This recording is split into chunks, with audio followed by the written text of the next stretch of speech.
દુતારી સાધ્વીના એક બાદ એક ધતિંગ સામે આવી રહ્યા છે ત્યારે કૌભાંડી સાધ્વી જયશ્રીકાનંદ ગીરીના વધુ એક કૌભાંડનો સંદેશ ન્યૂઝે પર્દાફાશ કર્યો છે। સાધ્વી જયશ્રીકાનંદ ગીરીમાંથી બેગમ હસીના બનવા પાછળનું શું છે રહસ્ય, જોઈશું એક અહેવાલમાં।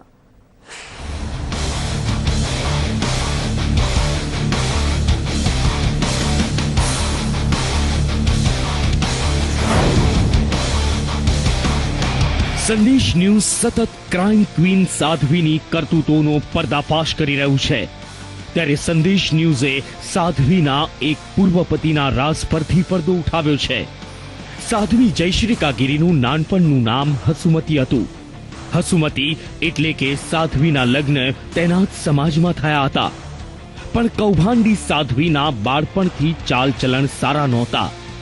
લગ્ન થયા બાદ તેના વિજાપુરના મુસ્તાક નામના મુસ્લિમ યુવક સાથે આંખ મળી ગઈ, જેથી તે મુસ્તાક સાથે લગ્ન કરી હસુમતીમાંથી બની ગઈ બેગમ હસીના। પરંતુ ત્યાં પણ તે લાંબો સમય ન ટકી અને 20,000 રૂપિયા લઈ મુસ્તાક સાથે છેડો પાડી દીધો। એમ કહેતો હતો કે તમે હવે હું જતો તો મારા પાછળ તમે લોકો આવતા નહીં, તમે હેરાન ના થતા મારી પાછળ, મને મારા હાલ ઉપર છોડી દો। છેલ્લા એના શબ્દ આ હતા મારી જોડે। એ પેપરોમાં સાંભળે છે કે ભાઈ આવું પૈસા અને આવું ચીટિંગ કરે છે, 100% છે। લોકો પોલીસ બી કહે છે ને પેપરોમાં બી સમાચાર સાંભળી છે। હું મારા તે 20,000 રૂપિયા મારા લઈ ગઈ છે તો ચીટર જ। એવું નથી કે દુતારી સાધ્વીના ચાલચલણ ઠીક જ નહોતા। સાધ્વી જયશ્રીકાનંદ ગીરી તો નામ બદલવામાં પણ ઉસ્તાદ છે। હસુમતીમાંથી બેગમ હસીના બની, પણ મુસ્તાકથી છૂટાછેડા બાદ તે જયા નામ ધારણ કરી મહેસાણામાં રહેવા લાગી। પણ મહેસાણા છોડતાની સાથે જ તેણે નવું નામ ચંદ્રિકા અપનાવ્યું અને ધીરે ધીરે આ મહાકૌભાંડી રૂપી સાધ્વી જયશ્રીકાનંદ ગીરી બની ગઈ। મહેસાણાના વિજાપુરમાં ખણુસા ગામે શિવગીરી નામના મહારાજના ઘરે સાધ્વીનો જન્મ થયો। જો કે 40 વર્ષ પહેલા માતા પિતાને છોડી સાધ્વી ઘરેથી ફરાર થઈ ગઈ, જે બાદ આજ દિન સુધી તે પરિવારજનો કેવી સ્થિતિમાં રહે છે તે જોવા સુદ્ધા નથી આવી। ત્યારે સંદેશ ન્યૂઝ હવે સાધ્વી જયશ્રીકા ગીરીના ઘરે પહોંચ્યું।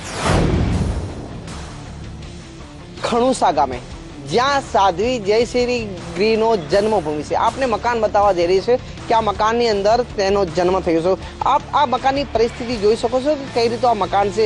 એ ગરીબ પરિવારમાં જન્મેલી એક સાધ્વી અચાનક કરોડપતિ કઈ રીતે બને છે એક સવાલ છે, કારણ કે આ મકાનની આજે પણ હાલત એવી જ છે। તે મકાનની અંદર તેમનો જ પરિવાર રહે છે। કરોડોનું કૌભાંડ કરી વૈભવી જિંદગી જીવી રહી છે આ સાધ્વી। ત્યારે સાધ્વીની કાળી કરતૂતોને લઈ ખુદ તેના જ પરિવારજનો મોઢું સંતાડી રહ્યા છે। અમારો લગન ના તો કરે વખત એના પહેલા જતી રહી, એના પહેલા જતો રહે। અહીંથી ગયા પછી ક્યારે તમારી કોઈ પૂછવા કે આવેલી ખરી? ના કદી નહીં, નમાય તાન ખ્યાલ આવે। શું થાય એમ થઈ શકે? નણંદ થાય નણંદ થાય। 30-35 વર્ષ અંદાજે એ બહાર નીકળી ગઈ છે, ત્યારથી અમારે કોઈ સંપર્ક નહીં, અમને કોઈ એ મળી નહીં। અમારા બાપુજી મળી ગયા તો 25-30 વર્ષ થયો, તો એમને કોઈ ખ્યાલ નહીં કે આવી કે જઈ કે એમને કોઈ ખ્યાલ જ નહીં। સામાન્ય પરિવારમાંથી નીકળ્યા બાદ કરોડોની સંપત્તિ બનાવવા સુધી અનેક ફરિયાદો સાધ્વી સામે નોંધાઈ છે, જેમાં 2008માં મૌની બાબાની હત્યાનો ગુનો, પ્રિતેશ શાહ નામના જ્વેલર સાથે 5 કરોડ 2 લાખની ઠગાઈ, ઇન્દિરા રાવલ, કાંતિલાલ પટેલ, ભરત મેવાડા અને શશિકાંત જોશીએ ધાકધમકી, ખંડણી તેમજ વ્યાજ વસૂલીની ફરિયાદો નોંધાવી છે। વિદેશી દારૂ રાખવાનો ગુનો, નવલગીરી ગોસાઈ સાથે 1 કરોડ 25 લાખની ઠગાઈ,